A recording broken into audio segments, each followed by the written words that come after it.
Le 19 juin. Je fais précéder la transcription de 2 mots d'explication. J'étais en train de prier. Il était midi et je priais encore parce que, au cours des 6 heures de la matinée, j'avais été interrompu si souvent que je n'avais pas pu terminer mes oraisons matinales. La dernière interruption, la visite d'une jeune maman angoissée.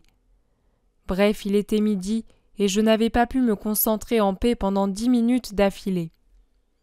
Pendant que je pratiquais abondamment la patience, je pensais pour me consoler aux paroles entendues très tard hier soir et je me promettais de les copier pour apporter un peu de douceur à mon cœur. Car ce sont des paroles d'une très haute suavité. J'en ai encore l'âme toute parfumée. Au lieu de cela, voilà que je dois interrompre ma prière pour écrire ce que je vais copier maintenant et qui me semble être la réponse à une de vos questions formulées dans une lettre, question à laquelle je ne pensais plus. Et maintenant que j'ai commencé par ce prologue, je continue, copiant d'abord les paroles d'aujourd'hui et puis celles d'hier soir. Jésus dit : Il y a quelques jours, le Père a écrit qu'il était perplexe face à la véritable source de l'actuel fléau, parce qu'un règne divisé en lui-même n'est plus un règne. Je montrerai au Père que cela est possible, la division étant purement apparente. Lucifer, dans ses manifestations, a toujours essayé d'imiter Dieu. Tout comme Dieu a donné à chaque nation son ange tutélaire, ainsi Lucifer lui a donné son démon. Mais comme les différents anges des nations obéissent à un seul Dieu, ainsi les différents démons des nations obéissent à un seul Lucifer. L'ordre donné par Lucifer dans l'événement présent aux divers démons ne change pas selon les états. C'est un seul et même ordre pour tous, d'où on peut comprendre que le règne de Satan n'est pas divisé et donc dur. Cet ordre peut être énoncé de la façon suivante. Semer l'horreur, le désespoir, les erreurs pour que les peuples se détachent de Dieu en le maudissant. Les démons obéissent et sèment horreur et désespoir, éteignent la foi, étranglent l'espoir, détruisent la charité. Sur les ruines, ils sèment la haine, la luxure, l'athéisme. Ils sèment l'enfer. Et ils réussissent car ils trouvent le terrain déjà propice.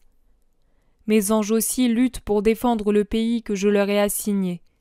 Mais mes anges ne trouvent pas un terrain propice. Ils sont donc perdants face à leurs ennemis infernaux. Pour vaincre, ils devraient être aidés par des esprits vivants dans et pour le bien, vivant en moi. Ils en trouvent, mais ils sont trop peu nombreux par rapport à ceux qui ne croient pas, qui n'aiment pas, qui ne pardonnent pas, qui ne savent pas souffrir. Il convient de le répéter. Satan a demandé de vous passer au crible. Et le crible révèle que la corruption existe comme au temps du déluge, corruption aggravée par le fait que vous avez eu le Christ et son Église, tandis qu'au temps de Noé, ce n'était pas le cas. Je l'ai déjà dit et je le répète, c'est une lutte entre le ciel et l'enfer. Vous n'êtes qu'un paravent mensonger. Derrière vos troupes se battent les anges et les démons. Derrière vos prétextes se cache la vraie raison, la lutte de Satan contre le Christ. C'est une des premières sélections de l'humanité dont la dernière heure approche pour séparer la moisson des élus de la moisson des réprouvés. Malheureusement, la moisson des élus est maigre comparée à l'autre. Quand le Christ viendra pour vaincre l'éternel adversaire dans son prophète, il en trouvera peu qui soient marqués par la croix dans leur esprit. Et voici les paroles d'hier soir. Jésus dit : Pour obtenir les véritables fruits de l'Eucharistie, il ne faut pas la considérer comme un épisode qui se répète à des moments plus ou moins éloignés, mais en faire la pensée de base de sa vie. Vivre en pensant à moi, Eucharistie, qui m'apprête à venir ou qui suis venu en vous, faisant de cette rencontre un présent continu qui dure aussi longtemps que dure votre vie. Ne pas vous séparer de moi dans votre esprit, œuvrer dans le rayon qui jaillit de l'Eucharistie, ne jamais sortir de son orbite comme des planètes qui tournent autour du Soleil et vivent grâce à lui. En cela aussi, je te propose Marie comme modèle.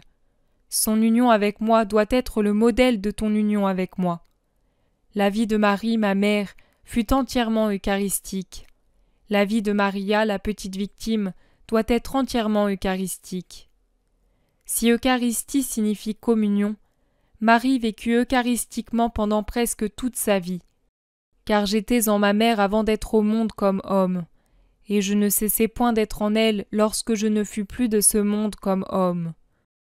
Nous ne nous sommes plus séparés du moment où l'obéissance fut sanctifiée jusqu'à la hauteur de Dieu et où je devins chair dans son sein si pur que les anges en comparaison le sont moins, si saint qu'aucun ciboire pour m'accueillir n'est-elle.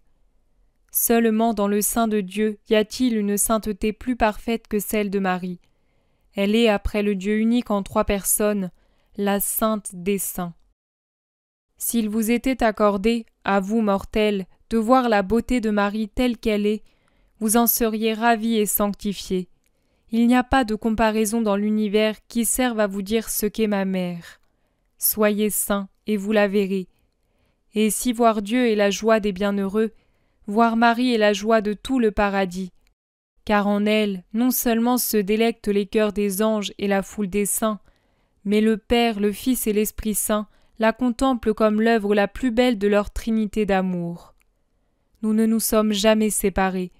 Elle aspirait à moi avec toute la force de son cœur virginal et immaculé, en attendant le Messie qui avait été promis. Communion très pure de désir qui m'attirait des profondeurs du ciel. Communion encore plus vive du moment de la bienheureuse Annonciation jusqu'à l'heure de ma mort sur la croix. Nos esprits étaient toujours unis par l'amour. Communion d'amour très intense et d'immense douleur pendant mon martyre et au jour de ma sépulture. Communion eucharistique après la glorieuse résurrection et l'ascension, jusqu'à l'Assomption qui fut l'éternelle union de la Mère très pure et du Fils divin. Marie fut l'âme eucharistique parfaite. Elle savait retenir son Dieu par un amour ardent, une pureté super-angélique, une adoration continue. Comment aurais-je pu me séparer de ce cœur qui vivait de moi? Je restai même après la consommation des espèces.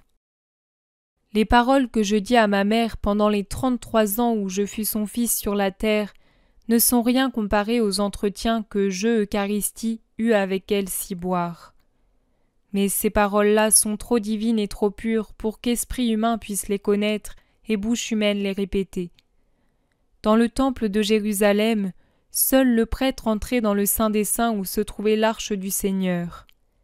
Mais dans le temple de la Jérusalem céleste, moi seul, Dieu, j'entre et connais les secrets de l'arche très sainte qu'est Marie, ma mère. Efforce-toi d'imiter Marie, et puisque c'est une chose trop ardue, demande à Marie de t'aider.